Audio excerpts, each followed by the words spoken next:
Hi friends, welcome back to my channel. இன்றைக்கி நம்ம பார்க்க போகிற வீடியோ என்னென்னு பார்த்தீங்கன்னா, ஆடி அமாவாசை காகத்திற்கு உணவளிக்கும் முறையை தான் பார்க்க போகிறோம். அமாவாசை என்றாலே அது முன்னோர்களுக்கு உகந்த தினமாக கருதப்படுகிறது.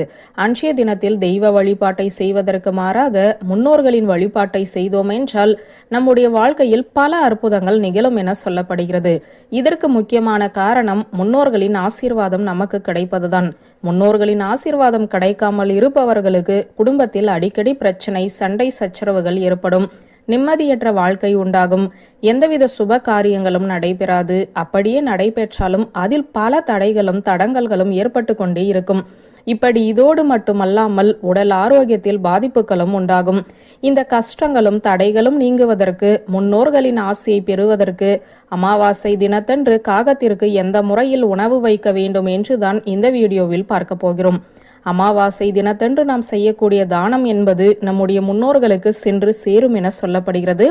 அதனால்தான் அமாவாசை தினத்தில் தர்ப்பணம் செய்யும் இடத்தில் ஐயர்களுக்கு பச்சரிசி தானமாக தருவார்கள்.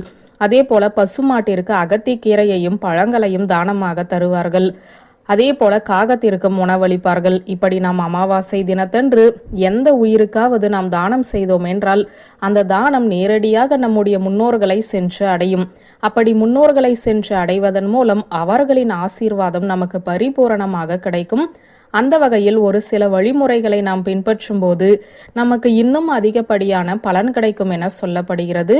ஒரு வருடத்தில் வரக்கூடிய அமாவாசையில் முக்கியமான அமாவாசையாக கருதப்படுவது 3 அமாவாசைகள்.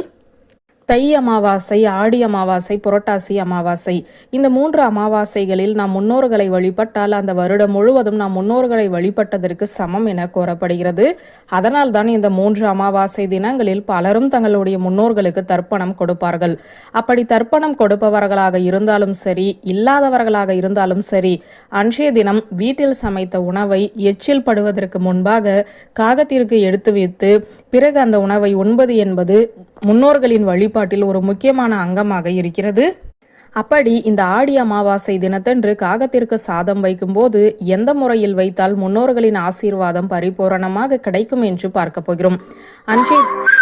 அன்றைய தினம் நாம் வடித்த சாதத்தில் கருப்பு எல்லை கலந்து சிறிது நல்லெண்ணெய் ஊற்றி உங்களுடைய கைகளாலேயே பிணைந்து அதை முன்னோர்களுக்கு சமர்ப்பித்து விட்டு பிறகு காகத்திற்கு வைக்க வேண்டும். இப்படி காகத்திற்கு சாதம் வைக்கும் போது வெறும் தரையில் வைக்காமல் வாழை இலையை போட்டு அதற்கு மேல் இந்த எல் சாதத்தை வைக்க வேண்டும்.